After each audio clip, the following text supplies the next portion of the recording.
Unitat 1. Context de la inserció sociolaboral. Apartat 3. Recursos formatius i modalitats d'inserció sociolaboral. Pel que fa als recursos formatius, ens centrarem en la formació professional. La podem definir com el conjunt d'accions formatives que capaciten per a l'accés, desenvolupament i progressió qualificat de diverses professions. Inclou la formació professional inicial i la formació professional per a l'ocupació. La formació professional està sistematitzada pel Catàleg de Qualificacions Professionals de Catalunya. Aquest s'estructura per famílies professionals, que n'hi ha un total de 26, nivells de qualificació, que n'hi ha 5, però l'FP abarca fins al tercer nivell, i les unitats de competència, que són l'agregat mínim susceptible de reconeixement i acreditació parcial.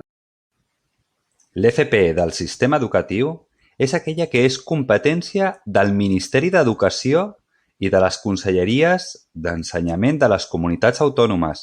Per tant, pertany a l'administració educativa. Inclou els itineraris formatius específics, els programes de formació i inserció, els cicles formatius de grau bàsic, així com els cicles formatius de grau mitjà i superior. També podem trobar cursos d'especialització professional.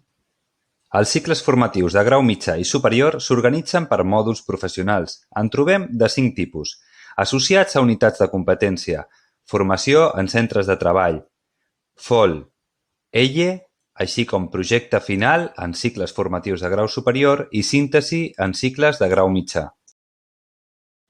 Els cicles de grau mitjà i superior compten amb mesures flexibilitzadores que pretenen facilitar la formació i la millora de la qualificació professional, tot fent possible l'adaptació entre les diferents situacions personals i professionals. Aquestes es centren en la formació a distància, la matrícula semipresencial, la formació dual, el servei d'assessorament i reconeixement acadèmic. La superació dels cicles formatius donarà lloc a l'obtenció d'un títol professional expedit per l'administració educativa.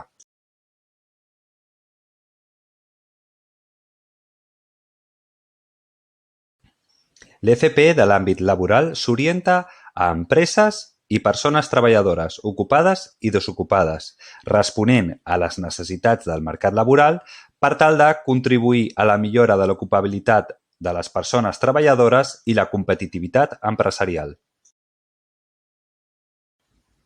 Així, l'FP de l'àmbit laboral inclou principalment 3 tipus de formacions. 1. La formació programada per les empreses, per als seus treballadors. 2. La formació contínua, oferta formativa de les administracions públiques per a treballadors ocupats. I la formació ocupacional, que és l'oferta formativa de les administracions per als treballadors desocupats. L'FP de l'àmbit laboral està orientada a l'obtenció de certificats de professionalitat. Aquest és un document oficial amb validesa a tot l'estat espanyol, expedit per les autoritats laborals i acredita una qualificació professional del Catàleg de Qualificacions Professionals. Per modalitats d'inserció podem establir 2 grans grups: inserció en entorns laborals protegits o inserció en el mercat laboral ordinari.